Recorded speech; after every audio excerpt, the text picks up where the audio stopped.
ধরুন আপনি ঢাকা গেলেন, কোনো এক নার্সারির পাশ দিয়ে হেঁটে যাচ্ছেন। নার্সারির গাছগুলো কি আপনাকে ডাকে? আপনাকে ডাকে না, কিন্তু আমাকে ডাকে। কেন ডাকে সেটা জানি না। গাছের অপরিসীম ভালোবাসায় আমি মুগ্ধ। নতুন কোনো গাছ দেখলে অথবা কোনো গাছ যে গাছ আমার বাসায় নেয় সেটা দেখলে যতক্ষণ পর্যন্ত গাছটাকে বাসায় না আনি আমার কেন জানি মানসিক শান্তি পায় না। মানুষ স্বপ্ন দেখে গাড়ি বাড়ি, কিন্তু আমি স্বপ্ন দেখি নতুন গাছ, নতুন পাখি। কেন এমন হয় আমি জানি না। তো আজকেও নতুন কিছু গাছ আমার ছাদ বাগানে সংযুক্ত করছি, সেটা আমার স্বপ্নের একটা অংশ। যে অংশটা আছে যে আমার ছাদ বাগানটাকে আমি একটা ছোটোখাটো মিনি জঙ্গল পরিণত করবো, সেখানে অনেক প্রজাতির গাছ থাকবে।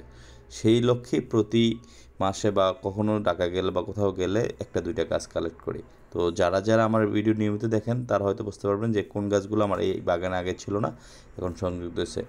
তো যারা যারা বুঝতে পারবেন কমেন্ট করে জানাবেন, এবং সবাইকে রিকোয়েস্ট করব বেশি বেশি গাছ রোপণ করেন, পরিবেশকে রক্ষা করুন। আসসালামু আলাইকুম।